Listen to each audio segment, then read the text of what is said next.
기록적인 폭우로 경기 북부 지역 곳곳에서 피해가 발생했습니다. 의정부는 하천이 범람하면서 산책로가 훼손되는 등 하천 일대가 피해를 입었습니다. 지난 3일 폭우 속에 낚시터 수문을 확인하다 실종된 50대 관리인 A씨의 수색 작업이 난항을 겪고 있습니다. 배와 옷 등은 수문에서 약 150m 떨어진 곳에서 발견됐지만 A씨는 찾지 못했습니다. 의정부에서 자가격리 의무를 위반했다가 재판에 넘겨진 20대 남성에게 징역 4개월의 실형이 확정됐습니다. 의정부시의 국제 테니스장과 공중 화장실 건립 등의 논란이 되고 있는데요. 이런 가운데 정작 시민들의 목소리가 빠진 채 사업이 추진되고 있다는 주장이 나왔습니다.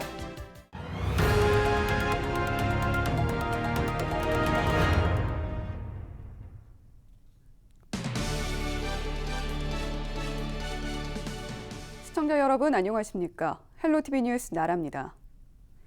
첫 소식입니다. 기록적인 폭우로 경기 북부 지역 곳곳에서 피해가 발생했습니다. 특히 의정부는 하천이 범람하면서 산책로가 훼손되는 등 하천 일대가 피해를 입었는데요. 원상태로 복구하려면 시간이 걸릴 것으로 보입니다. 김초롱 기자가 보도합니다.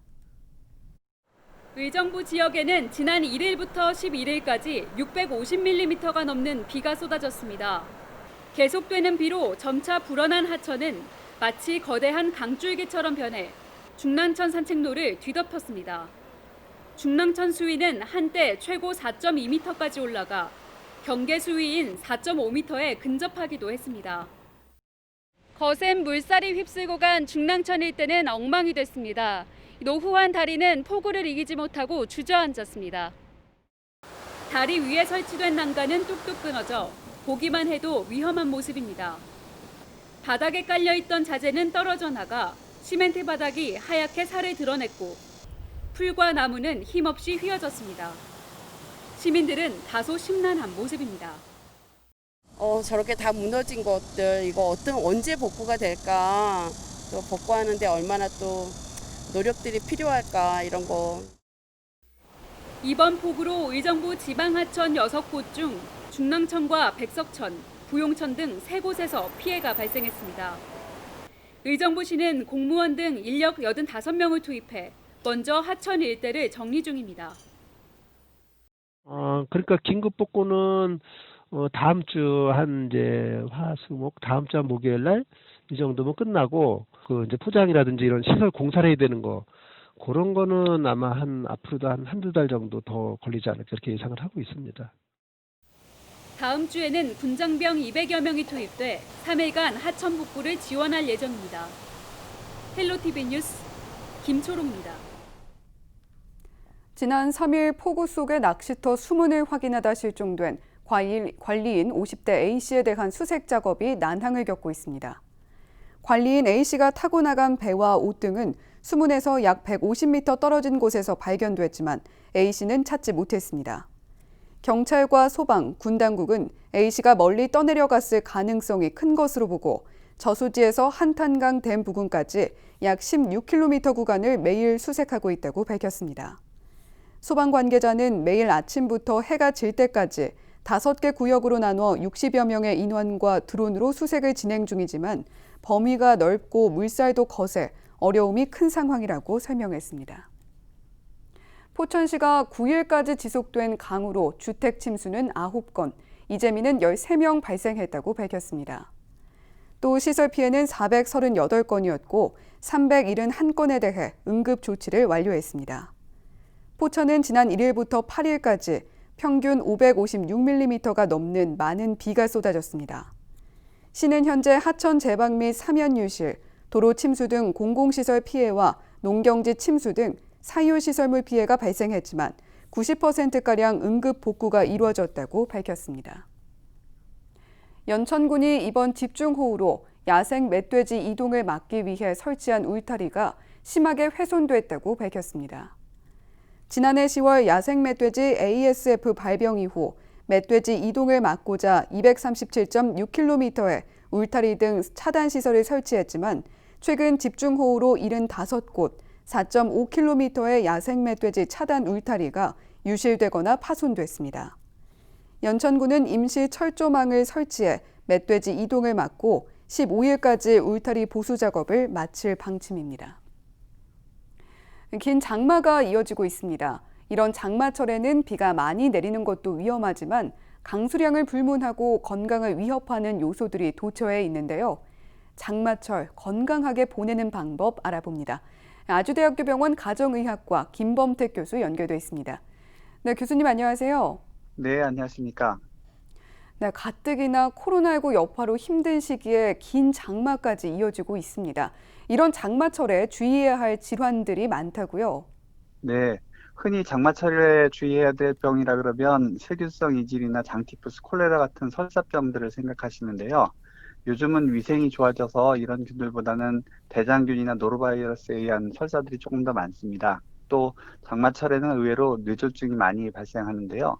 낮에는 더운 반면에 새벽에는 꽤 쌀쌀한 데다가 습도가 높아서 불쾌지수가 높아지고 또 복숭아나 수박 같은 여름 과일들이 당뇨병을 악화시키기 때문입니다. 따라서 실내 온도하고 습도 유지에 항상 신경을 쓰셔야겠습니다. 관절염이 있으신 어르신들은 장마철에 통증이 심해지시는데요. 이는 장마 때문에 기압이 낮아져서 관절 부위의 염증이 심해지고 부종이 악화되기 때문에 나타나는 현상입니다. 방에는 제습기나 에어컨을 틀어주시고요. 핫팩이나 전기방석 등을 이용해서 관절을 따뜻하게 건조하게 유지해 주시고 아침 저녁으로 스트레칭을 충분히 해주시면 통증을 완화시킬 수 있고요. 장마철은 습기가 높고 곰팡이가 잘 생기기 때문에 외출하신 다음엔 반드시 따뜻한 물로 샤워나 목욕하시고 마른 옷으로 갈아입으시는 게 피부 질환 예방이나 관절 건강에 큰 도움을 받으실 수 있습니다. 네, 또 걱정되는 게 이렇게 무덥고 습한 날씨가 계속되면 식품 변질 위험도 높을 것 같은데요. 어떻습니까? 그 식중독을 막으려면 무엇보다 손 씻기가 중요하고요. 물을 꼭 끓여서 드시는 거 당연한 말씀이고요. 이제 흔히 여름 되시면 냉면, 육수, 빙수, 얼음 이런 시원한 거 많이 잡수시는데 이런 것들은 꼭 끓여서 그다음에 식힌 다음에 얼리시도록 하셔야 되겠고요.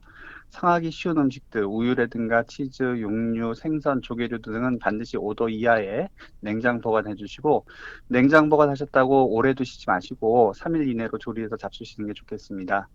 요리하실 때는 식재료에 따라서 도마를 따로 사용해 주시고요. 조리한 후에 소독을 꼭 도마를 해주시는 게 좋겠고요. 식재료는 가능한 한 깨끗한 물로 여러 번 세척해 주시고 끓는 물에 1분 정도 가열한 다음에 잡수시는 게 좋겠습니다.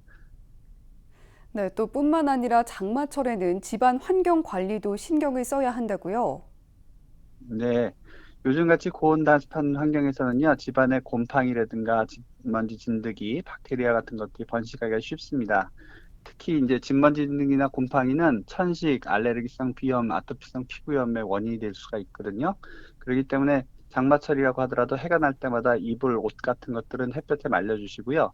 만약에 계속적으로 이렇게 햇빛이 안 난다 그러면 제습기나 에어컨으로 집안의 습기를 제거해 주시고 수치나 양초 등을 이용해서 불쾌한 냄새를 없애주시는 것도 좋겠습니다. 집안이 너무 눅눅하다 싶으시면 보일러를 한 3, 4일에 한두 시간 정도 돌려주셔서 습기를 깨끗하게 제거해 주시는 것도 도움을 받으실 수 있고요.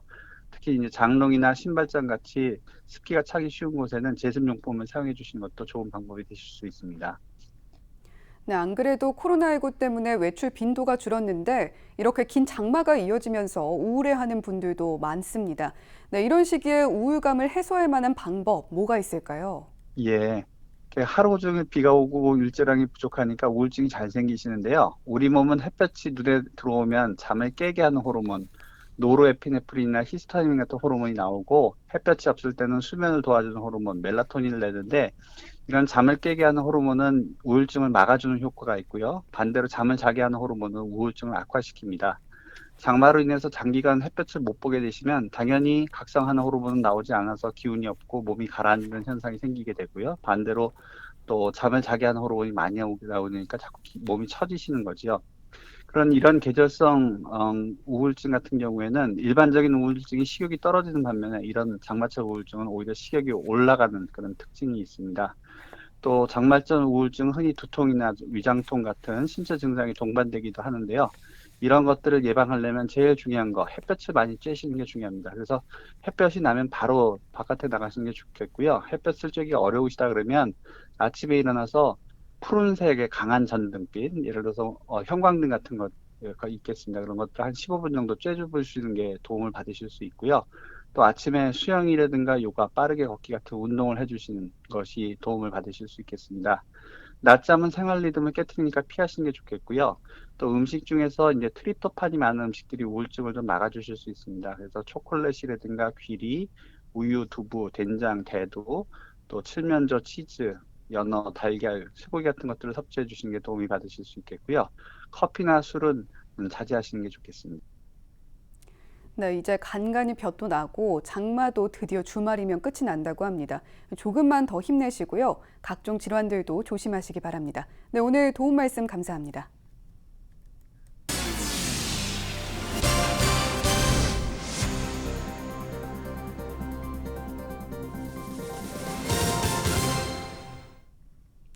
의정부에서 자가격리 의무를 위반했다가 재판에 넘겨진 20대 남성에게 징역 4개월의 실형이 확정됐습니다.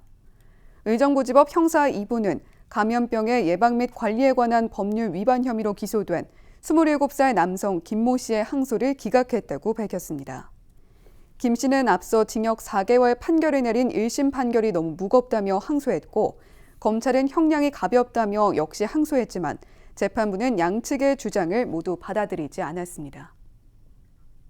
의정부시의 국제 테니스장과 공중 화장실 건립 등의 논란이 되고 있습니다. 이런 가운데 정작 시민들의 목소리가 빠진 채 사업이 추진되고 있다는 주장이 나왔는데요. 실천하는 의정부 시민공동체 김용수 대표 연결해서 관련 이야기 나눠보겠습니다. 네, 대표님 안녕하세요. 네, 안녕하십니까? 네, 먼저 호화 화장실 논란에 대해서 짚어보겠습니다. 안병용 시장은 수년간 택시기사들의 요청으로 화장실을 짓기로 한 건데, 이 택시 노동자의 복지나 시민을 위한 깨끗하고 좋은 시설이 왜 나쁘냐고 반문했습니다. 이 부분 어떻게 보고 계십니까? 먼저 저희는 이 문제가 의정부시와 시의회, 시민사회가 하나의 공동체라는 인식 속에서 해결해야 한다는 점을 말씀드리고 싶고요. 저희는 역적 화장실이 애초에 택시기사분들의 복지 향상을 위해 시작된 만큼 우선 기능성과 효용성에 충실해야 한다고 봅니다. 그런데 시는 여기에 상징성과 조용성을 추가한 것인데요. 이 점은 미군 공유지 반환으로 조성된 역정공원이라는 상징적 장소에서 굳이 화장실이 아닌 다른 곳으로도 상징성, 조용성이 충족될 수 있는데, 이 점에 대해 충분한 설득과 공감이 이루어지지 않은 시민 입장에서 평당 2천만 원짜리 화장실은 비효율적인 전시성 행정으로 보여 반발을 일으키게 된 것이라고 봅니다. 네, 국제 테니스장 건립 사업에도 문제를 제기하셨는데요. 안병용 시장이 윈블던 멤버른 대회가 열리면 군사도시 이미지가 완전히 희석될 거라면서 국내 스포츠 메카 도시 청사진을 제시를 했습니다. 군사도시 이미지 탈각, 이 부분은 그래도 의미가 좀 있지 않겠습니까? 군사도시 이미지를 벗어나는 것도 좋고, 그 대안으로 문화도시로서 스포츠 메카 도시라는 청사진도 좋습니다. 저희는 시가 세운 도시 비전 자체를 문제 삼는 것이 아니라 시의 비전을 시민들에게 제시하고 공유하는 과정이 충분치 않다는 것을 말씀드리는 것입니다. 네, 역전 화장실 공사는 이미 지난달 시작이 됐고, 국제 테니스장은 오는 2023년 완공을 목표로 하고 있는데요. 완공 때엔 의정부 시민 대다수가 만족하기 위한 노력이 좀 필요해 보입니다. 어떻게 가능하겠습니까? 저희 입장 발표의 핵심은 시와 시의회의 제 역할 수행 강조에 있고, 시와 시의회의 입장을 별도로 전달하였습니다. 정책을 추진하는 시와 문제를 제기하는 시민단체 간의 모든 사안의 협의가 필요하다는 것이 아니고, 의정부 인구의 90분의 1인 5천여 명 이상의 시민이 반대 의견을 갖고 있는 특수한 상황이 발생했는데, 시의회는 의견 수렴 기능과 견제 기능을 제대로 발휘하지 않고 있고, 시는 민심을 외면하고 강행처 입장만 고수하는 점을 지적한 것입니다. 참고적으로 청와대 국민청원은 전체 인구수 5천만 명의 250분의 1인 20만 명이 청원하면 그 사안을 엄청나게 보고 있습니다. 따라서 이번 역적 화장실 국제화 테니스장 건립 추진 관련해서 시와 시의회가 사업 전반에 걸쳐 개선책을 마련해야 한다고 보며, 특히 이번처럼 시민사회 갈등이 큰 특정 사안은 시민이 직접 참여하는 수기 민주주의를 통해서 갈등을 줄이고 합의점을 찾아가야 한다고 생각합니다. 네, 열린 토론과 사려 깊은 수기를 통해서 공공의 문제를 해결해보자, 이런 제안을 주셨는데요. 이 제안에 대한 의정부시의 의견은 내일 이 시간에 전해드리도록 하겠습니다. 네, 오늘 말씀 감사합니다. 네, 감사합니다. 오늘 저희가 준비한 소식은 여기까지입니다. 시청해주신 여러분 고맙습니다.